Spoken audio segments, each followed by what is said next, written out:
வணக்கம். சிந்திப்போம், செயல்படுவோம். நான் இன்னைக்கு சிந்திப்போம், செயல்படுவோம்ல பேச வேண்டியது என்னன்னா, ஒரு பாட்டிய சந்திச்சேன் நானு. அந்த பாட்டி ஒரு 4, 5 வீட்டுக்கு வேலை செய்யுது. அது இல்லாம ஒரு கவர்மெண்ட் ஆஃபீஸ்லயும் வேலை செய்யுது.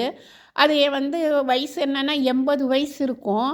ஆனாலும் அது இன்னைக்கு ஒரு அனுபவத்த சொல்லுச்சு. அதாவது அது நடந்து கொஞ்சம் தூரம் போய் அப்படியே வேடிக்கை பார்த்து உக்காந்துருந்துச்சாம். அப்ப என்னாச்சுன்னா, போலீஸ்கார் ஒரு டூ வீலர்ல வந்த ஹெல்மெட் இல்லாத பொண்ண புடிச்சாங்களாம். புடிச்சு ரூ. 500 ஃபைன் கட்டிட்டு, அந்த பொண்ணு பாட்டிய "இப்ப நீ எங்கேருந்து வரன்னுச்சு?" "நான் சாம்ராஜ் நகரத்துலேருந்து இங்க இந்த ஊர்ல இருக்கேன்னுச்சு." அதுக்கு அந்த பொண்ணு சொல்லுச்சு, "நீங்க என் பின்னாடி உட்காருங்க. நான் உங்கள கூட்டிட்டு போய் உங்க வீட்டுக்கிட்ட ட்ராப் பண்றேன்னுச்சு." அதுக்கு அந்த பாட்டி சொன்ன பதில் என்ன தெரியுங்களா? அந்த பாட்டி சொன்ன பதில் "வேண்டாம்மா, ஏற்கனவே நீ இங்க ரூ. 500 கட்டிட்ட. அடுத்த சர்க்கிள்ல போலீஸ்கார் புடிச்சாங்கன்னா, நீ எங்க ரூ. 1000 கட்டணும். நானும் ஹெல்மெட் இல்லாம வந்தேனா, அதனால நான் நடந்தே போறேன். அதனால தான் நான் ஹெல்த்தியா இருக்கேன்னு" சொல்லுச்சு. சைக்கிள் ஓட்டுங்க. அதாவது பிரச்சனையே இல்ல. பெட்ரோலும் தேவையில்ல நம்மளுக்கு. எக்ஸர்சைஸ் ஆன மாதிரி ஆகுது.